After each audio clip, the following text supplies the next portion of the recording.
Welcome to Second Take, the show that focuses on the issues behind the news. The surge in rare earth oxides prices has led to several junior exploration and mining companies to scour the African continent for deposits that can be brought to market quickly. Mining Weekly editor Martin Creamer is in the studio to tell us more. Welcome, Martin. Thanks, Shannon. Firstly, what are rare earth oxides and where are they used? Well, it's a collection of about 17 chemical elements on the periodic table, and they're used in modcons at the moment. When we think of wind power, solar power, iPads, and renewable batteries, think of rare earth elements. That's why the world is rushing out for them. China has traditionally supplied 97% of the world's need. They looked at their resource and they said to themselves, hang on, we don't want to export all these things, we want to hold on to them. So they cut the exports by 40% and then cut them further by 35%.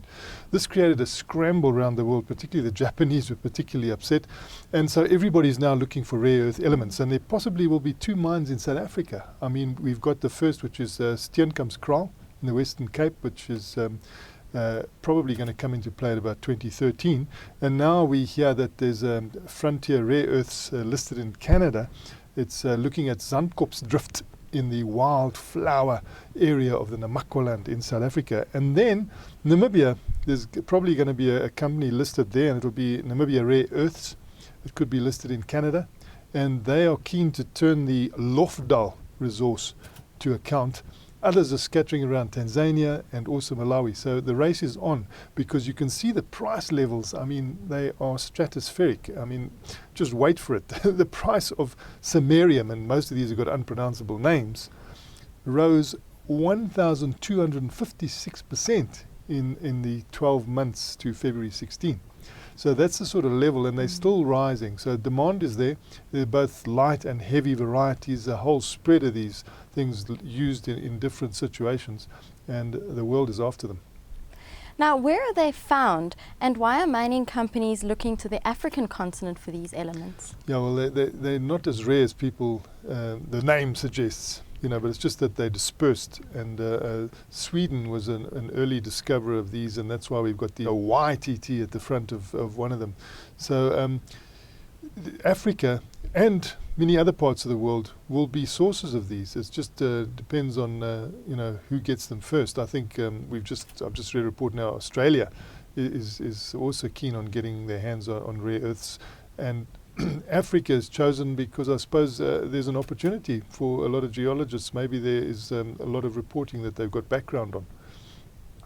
Now, there are talks of a price bubble in the REO market, with parallels being drawn to the uranium price of 2007.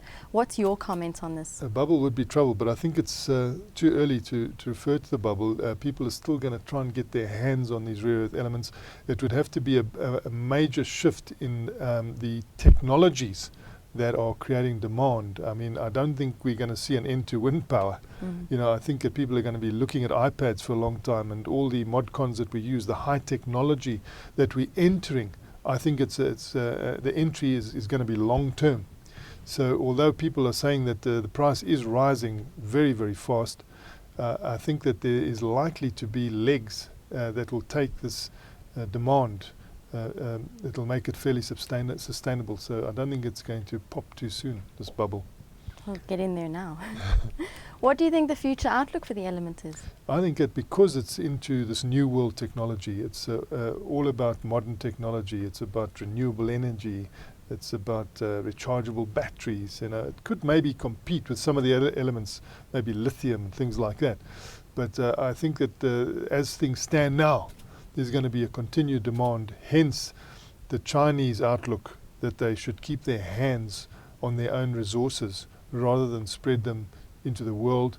I think that also gives an indication of the thinking at the moment. But of course, thinking changes fast. We saw an earthquake. Happen in Japan, which sent the uranium price plummeting. And it was already not doing as well as it had been in the past. As you said, it had a bubble history. But now it's even worse because people are starting to fear nuclear energy again. Although, we see that the Japanese seem to have it under control. So perhaps there will be a situation where the fall in uranium has been a little bit too deep and it could recover. And it's the same with many of these metals and minerals, but the outlook currently for rare earth oxides and elements is a strong one. Demand looks like being strong, supply looks like being constrained, and that creates the opportunity for the geologists and the miners to get in, to discover and to develop. And we see it happening right on our doorstep. Well, we'll keep watching that price rise. Thanks, Martin. Shannon. That's the show for today. Join us again next time for more news and insights into what's happening in the mining world.